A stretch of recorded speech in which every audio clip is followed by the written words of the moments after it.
நண்பர்களே, இன்றைக்கி எதை பற்றி பார்க்க போகிறோம்னா அந்த Redmi 8A காம்போ வந்து எப்படி ஃபிட் பண்ணலான்னு பார்க்கலாம். ஃபுல்லாக டஸ்ட்டாக இருக்குது. இந்த டஸ்ட்லாம் க்ளீன் பண்ணிவிட்டு எப்படி காம்போ வந்து ஃபிட் பண்ணிவிட்டு பேக் பேனல்லாம் போட்டு செட் பண்ணி பார்க்கலாம். நான் வந்து டியூசர் எடுத்துக்கலாம். க்ளீன் பண்ணுறதுக்கு டியூசர் எடுத்துக்கலாம். டியூசர் எடுத்து க்ளீன் பண்ணலாம் அந்த ஃப்ரேமை.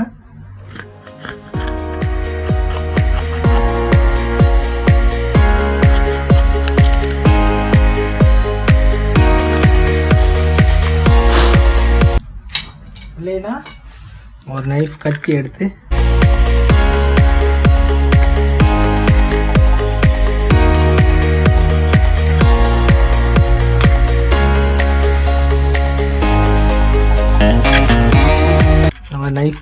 இந்த ஃப்ரேம் வந்து கரெக்டாக அந்த பழைய கம்மு டஸ்ட்லாம் இல்லாமல் க்ளீன் பண்ணிவிடுங்க.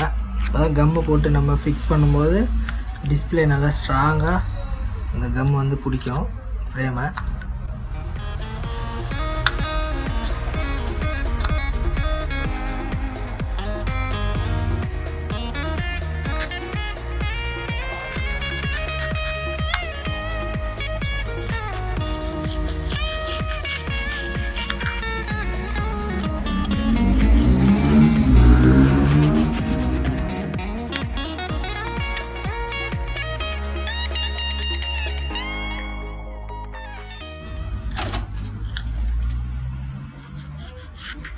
கம்மு டஸ்ட் எல்லாத்தையும் நான் க்ளீன் பண்ணிட்டேன். அடுத்ததாக நம்ம டிஸ்பிளே செக் பண்ணி பார்க்கலாம். நம்ம வந்து செக் பண்ணலாம் ஒர்க் ஆகுது.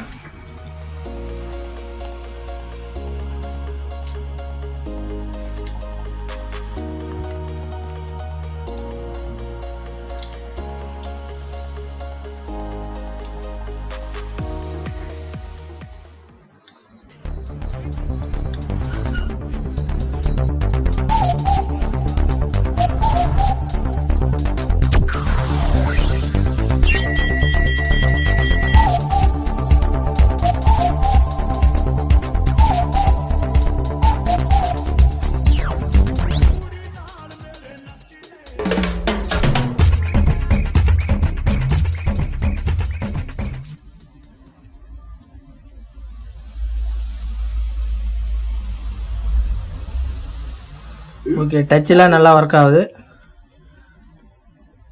பிரைட்னஸ்லாம் நல்லா சூப்பராக ஒர்க் ஆகுது.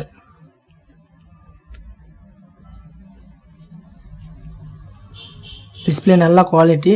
இந்த டிஸ்பிளே வந்து நம்ம எப்படி ஃபிட் பண்ணலான்னு பார்க்கலாம்.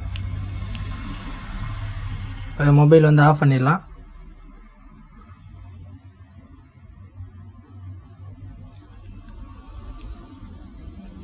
ஓகே, ஆஃப் ஆயிடுச்சு.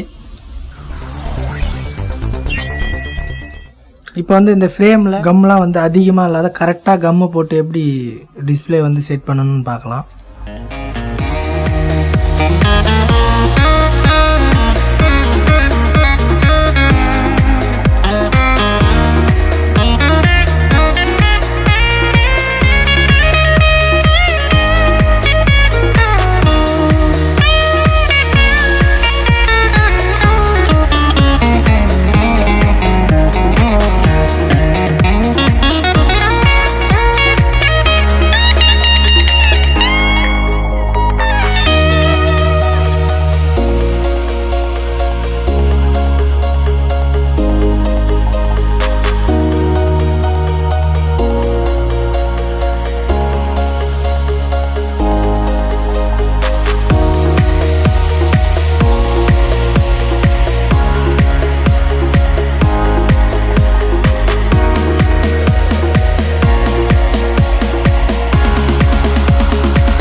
நல்லா இருக்க ஸ்டிக்கர் எடுத்தாச்சு.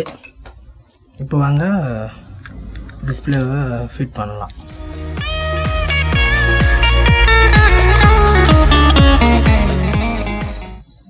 ஓகே, டிஸ்பிளேவை கரெக்டாக ஃபிட் பண்ணியாச்சு ஃப்ரேமில். அடுத்ததாக நம்ம வந்து ஸ்க்ரூ போடலாம்.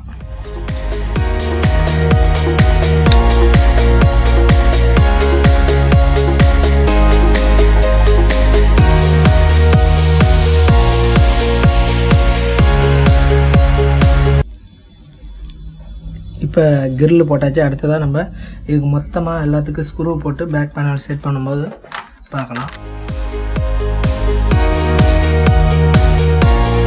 இப்போ ஸ்க்ரூ போட்டாச்சு. லாஸ்ட்டாக பேக் பேனல்